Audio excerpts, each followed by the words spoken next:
The year just ended, meaning it's time for the 2023 end of year MMA awards. And I'm going to be giving my pick for the fighter of the year, the fight of the year, knockout and submission of the year, the rookie of the year who had the best debut year in MMA. And let's start off with my pick for your 2023 fighter of the year. I narrowed it down to 4: Sean Strickland, Islam Makhachev, Leon Edwards, and Alex Pereira. Sean Strickland went 3-0 this year and had some pretty good wins, but the biggest is obviously his upset win over Israel Adesanya. Islam Makhachev for his 2 lightweight title defenses against Alexander Volkanovski. Leon Edwards for his 2 title defenses against Kamaru Usman and Colby Covington. And Alex Pereira for becoming a double champ, beating 2 former champions, Jan Blachowicz and Yuri Prochazka. And I really think it's between 2 guys. I think it's between Sean Strickland and Leon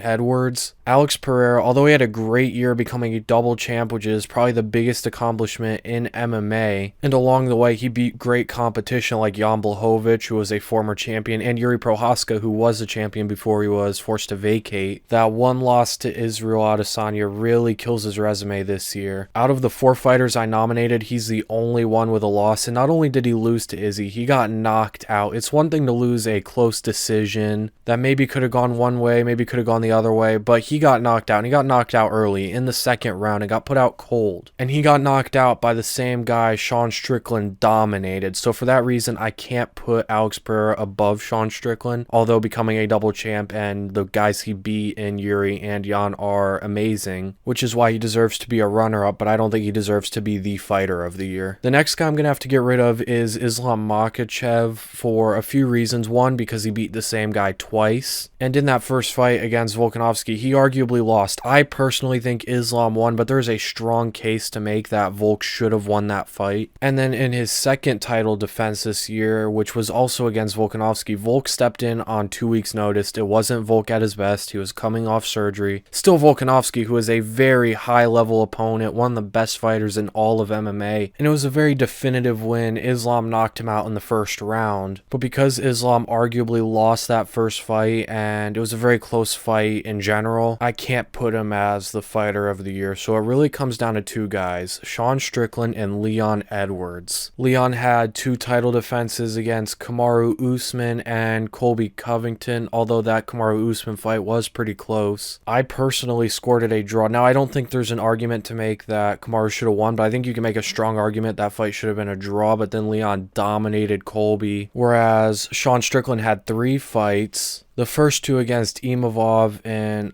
Abus Magomedov, which aren't great wins, definitely lower level competition, but then he beat Izzy, which is easily the best win between these 2, and not only did he beat Izzy, he dominated him. He knocked him down in the 2nd round, I think, or the 1st round. The Imavov fight was a good win for Sean. He did step in on short notice against Imavov. It was originally supposed to be Imavov versus Kelvin Gastelum, and then he fought Abus Magomedov, which isn't a great win. That was Magomedov's 2nd fight in the UFC, and he clearly is just not that level of fighter. And Sean did struggle in the 1st round, but then as Abus gassed out, he just dominated him in the 2nd and finished him. I think that was his first knockout win in a long time. And then he obviously dominated Israel Adesanya to win the middleweight title. So in the end, I am going to go with Sean Strickland as my 2023 fighter of the year pick. It's close between him and Leon, because although Sean definitely has the best win out of the 2, Leon has by far the 2nd and 3rd best win. Both Colby and Kamaru are way better wins than Abus and Imavov. But Sean has 3 fights this year, 3 wins this year to Leon's 2. Sean also knocked out one of his opponents, whereas all of Leon's victories went to decisions, and that Kamaru fight was really close. Sean clearly won all of his fights. Leon does have a strong case because of his level of competition as well. Both of his fights were for titles. They were both title defenses, but in the end, I think Sean deserves it more. Then we go to the female fighter of the year. This is pretty clear to me. It's Alexa Grasso for that upset submission submission win over Valentina Shevchenko. Nobody going into that fight thought Alexa Grasso had any chance, and she went out there and submitted one of the best and greatest female fighters of all time, a long reigning champion who hadn't lost in like 5 years. And then in the rematch, they fought to a draw, although Valentina probably should have won the fight, but it was an extremely close fight, and officially it was ruled a draw. And honestly, there's not really anyone else that rivals her. Both Weili and Nunes had decent years. Weili had one title defense against Amanda Lemos where she absolutely dominated her, and then Nunes had one title defense against Irene Aldana and also absolutely dominated her, but Valentina is a better win than either of those, and Alexa Grasso finished Valentina, whereas both Weili and Amanda Nunes went to decisions. And then we go to the fight of the year. I had 3 that I narrowed it down to: Alejandro Pantoja versus Brandon Moreno, Shavkat versus Jeff Neal, and Islam versus Volk 1. And I gotta go with Pantoja versus Moreno, although Shavkat versus Jeff Neal is the fight I've rewatched the most this year because of the various different techniques they displayed. There's so much to break down from that fight. Pantoja versus Moreno just had a bit of everything, although Islam versus Volk 1 is a close second. When we talk about skill and levels, Islam versus Volk is one of the highest skilled fights we have ever had. They were so evenly matched. They're both 2 of the best fighters on the planet, if not the 2 best fighters on the planet. They were both pound for pound number 1 and number 2 at the time, which I don't think has ever happened before. And that fight was just a roller coaster of emotions. Islam comes out, wins the first round, kind of a slow first round. The second round starts much the same, and then Volk knocks Islam down and defends a lot of the takedowns. And then the third round was so even, and then the fourth round comes. Islam finally is having some success. He takes Volk down, gets his back, threatened with the rear naked choke, attempted a few neck cranks. Volk was able to defend all of it. And then the fifth round comes, Islam starting to have some success on the feet, and then Volk is able to reverse a takedown, get on top of Islam, and then out grapple Islam, land ground and pound. And Islam was just gassed, holding on for dear life. Something we never thought we would see is Islam getting out grappled by Volkanovski. And then it goes to the judges, and the judges give it to Islam. It was a great fight, one of the most skilled and technical fights I have ever seen, and it's really close, but I have to lean to Pantoja and Moreno. There was so much of everything in that fight. Crazy grappling sequences between the two, the scrambles, the wrestling. On the feet, there were techniques, there was brawling, there were power punches. Pantoja knocked Brandon Moreno down. There was so much of everything in that fight. There was something for everyone. You like grappling? There were crazy grappling sequences. You like wrestling? There was very high-level wrestling between the two. You like striking? Not only was there a lot of technical exchanges, a lot of technique, especially from Brandon Moreno's side, but there was also a lot of brawling. There were power punches. There were knockdowns. Both fighters got hurt multiple times. There was so much of everything. It was so action-packed. The pace was insane. It went on for 5 rounds. So yeah, this is definitely my fight of the year. Although Islam vs. Volk 1 is a very close second. They're almost neck and neck. I wouldn't be mad if you picked either. Although Shavkat vs. Jeff Neal is probably my favorite fight this year, I think the best fight this year was Pantoja vs. Moreno. And then we go to the knockout of the year. This was by far the hardest to pick and hardest to narrow down. There were so many great knockouts this year, but I ended up picking 4. Izzy knocking out Alex Pereira cold for the first time. Lost 3 fights before, finally got his revenge, and he knocked him out cold.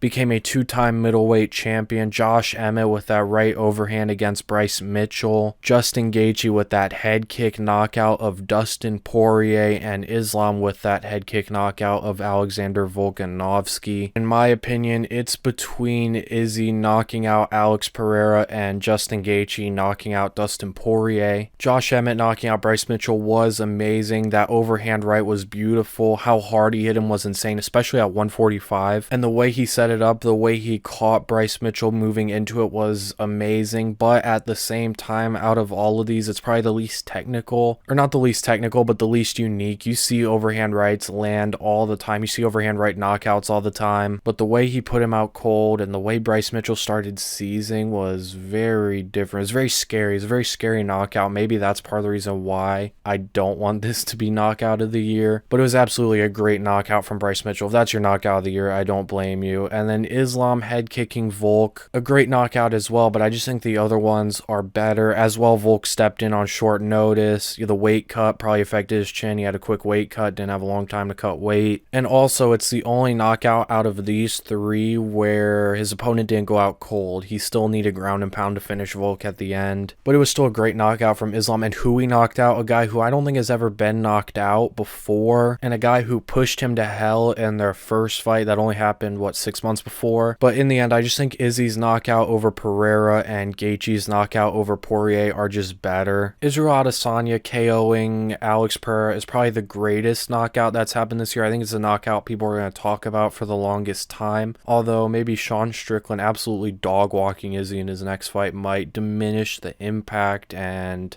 greatness of this knockout, but the way Izzy was able to find that right hand, he's in trouble, his legs compromised, Alex has him stuck against the fence, he's landing punches, and then Izzy finds his range with the left hand, and then lands the big right hand behind it that puts Alex out cold. He follows it up with a left as well. The accuracy of this punch was insane, and the moment was crazy. Izzy is a guy who had lost to Alex 3 times, twice in kickboxing. Pereira even knocked him out cold in their second kickboxing fight, and then Alex follows him over to MMA, and then when they fight for the third time, Alex not only beats Izzy over in MMA, not only takes his belt, but knocks him out. So then coming into the rematch, not only has he lost 3 times to this guy, but he's been knocked out in 2 of those fights, and the fight wasn't looking great for him. Alex was tearing up his leg, and then Izzy's hurt against the fence, and then finds that right hand, knocks Alex out cold, and then delivers one of the best post-fight speeches of all time. But maybe Sean Strickland dominating Izzy right after that could diminish it. And then as for the Justin Gaethje head kick over Dustin Poirier, I think that was a more technical knockout. I think the impressiveness of it was better. I'm also just a sucker for head kicks. The way he was able to pick up on how Dustin was defending that right cross, where he'd bring his hand across and parry it, which would expose the side of his head for the head kick. And so knowing this, Justin feints, then throws the right cross. Dustin goes to parry it, and then throws the head kick that lands beautifully right on the side of Dustin's head and puts him out cold. I think Izzy's knockout was a bigger moment. I think it's a greater knockout, but I think the technique behind Justin's knockout, who he knocked out, a guy that had already knocked him out once, I think it's a more impressive knockout overall, but you can't go wrong with either of these. I am personally, though, going to pick Justin Gaethje's knockout over Dustin Poirier, that head kick, as my knockout of the year, but Izzy's right hand against Alex is very close. They're almost right next to each other. And then we go to my submission of the year. I pick 3. Alexa Grasso submitting Valentina Shevchenko with that rear naked choke. Davy Grant's inverted triangle over Rafael Assunção, and Shavkat standing rear naked choke against Jeff Neal. To me, this is sort of like the last one. I think Davy Grant's inverted triangle is a more unique submission. You don't see that very often. But I think Alexa Grasso's submission over Valentina Shevchenko is greater. I think people are going to talk about that for a long time, just like the Izzy knockout. The way she was in the opposite stance as Valentina Shevchenko, which made that power kick of Shevchenko. She likes to use the roundhouse to the body, way less effective, so she had to use the spin kick. And the way Grasso was able to time that spin kick, pick up on the tell that Valentina was about to throw it, and then get her back off that, get her hooks in, and then finish her with that rear naked choke was insane. And who she was able to finish, Valentina Shevchenko, one of the greatest female fighters of all time, who hadn't lost in a long time. She was a champion, had like 5 title defenses. Going in, no one thought Alexa Grasso was going to win, let alone submit Valentina. Nobody thought she had any chance of submitting Valentina Shevchenko, who is an amazing grappler herself, and she went out there and did. So that is definitely my submission of the year, although Davy Grant's inverted triangle is a more unique submission. I think the way Alexa was able to set up that rear naked choke, the way she was able to take her back so quick, and who she did it to, and it was for a title, I think it definitely deserves to be submission of the year. And Shavkat's rear naked choke, almost bulldog choke actually, it was like a mix between a rear naked choke and a bulldog choke against Jeff Neal, is a submission you don't see too often. I've never seen that submission before in MMA actually. It's definitely a unique submission, and the way he set it up was great. The way he hooked the leg to make the submission tighter was was amazing. But just the opponent. Everyone thought Shavkat could and probably would submit Jeff Neal. Nobody thought Alexa Grasso had any chance at even beating Valentina, let alone submitting her. And then we go to my rookie of the year, the fighter who had the best debut year in a major MMA organization. I picked 4: Bo Nickal, Ikram Aliskerov, Diego Lopez, and Ismail Bonfim. Bo Nickal had 2 fights in 2023 where he knocked out Val Woodburn in the first round and then submitted Jamie Pickett in the first round with an arm triangle. Ikram Aliskerov also had 2 wins this year, both finishes, both in the first round. He knocked out Phil Hawes and he knocked out Warley Alves. Diego Lopez had 3 fights this year. In his UFC debut, he lost to Masar Evolov, but he wasn't on short notice, and Evolov is obviously an amazing fighter. Then he submitted Gavin Tucker in the first round and knocked out Pat Sabatini in the first round with a head kick. And then Ismail Bonfim in his UFC debut fought Terrence McKinney, which is insane, knocked him out in the second round, and then he did lose to Benoit Saint-Denis in his last fight by rear naked choke. So those are the 4 nominees. All of them are amazing. All of them had amazing debut years. Ismail Bonfim, although he had a great debut against Terrence McKinney where he finished him, he did lose to Benoit Saint-Denis, and he got dominated by Saint-Denis. Now, Saint-Denis is an amazing fighter, but he still only had 1 win in 2023. He went 1-1, so I can't have him as the rookie of the year. So I think it really comes down to Bo Nickal, Ikram Aliskerov, and Diego Lopez. I am, however, going to get rid of Bo Nickal. Amazing fighter, has tons of potential, already one of the best wrestlers in all of MMA, and he did win both of his fights. He was 2-0 this year, and he beat both of his opponents by finish in the first round. But the level of competition he was facing is lower than both Ikram and Diego Lopez. Jamie Pickett is a guy he was meant to look good against. He's 3-6 in the UFC. I don't even think he's in the UFC anymore. I think he was cut. And then Val Woodburn was a guy who stepped in on short notice, made his UFC debut. That was his UFC debut. He stepped in on 10 days notice and is also a very favorable stylistic matchup for Bo. Although Bo showed amazing skills this year, although some of it definitely needs work, he's very explosive, has very good wrestling. His level of competition is just way lower than both Ikram and Diego Lopez. And even Ismail Bonfim, although at least Bo Nickal is undefeated, whereas Bonfim has that 1 loss to Benoit. So it's really between Ikram and Diego Lopez. Ikram did go 2-0 this year, whereas Lopez went 2-1. He did have a loss, but that 1 loss was on short notice in his UFC debut against Masar Evolov, and then submitted Gavin Tucker in the first round, who is decent, and then knocked out Pat Sabatini in the first round, who is a very good fighter, whereas Ikram knocked out both Phil Hawes and Warley Alves, although Warley Alves was coming up from welterweight. So it's really close between these two, but I will actually go with Diego Lopez. I think both of them have future champion potential. I should actually make a video on Diego Lopez and why I think he's a future champion. I already did that for Ikram, but I'm gonna go with Diego Lopez as my rookie of the year. I think he had the best debut year out of everyone, but it is really close between him and Ikram. Then we go to my upset of the year. It's between Sean Strickland's upset over Israel Adesanya and Alexa Grasso upsetting Valentina Shevchenko. There's no other fight that deserves to be up there, and it's so hard to choose between these two because in both of these fights I thought Alexa Grasso had no chance and I thought Sean Strickland had no chance. I thought they both were going to get dominated, but they both won. Grasso did finish Shevchenko, whereas Sean went to a decision, but he also beat Izzy more clearly. It was definitely a less competitive fight. Shevchenko and Izzy are both great wins. This is so tough. You can go for either of these two, but I think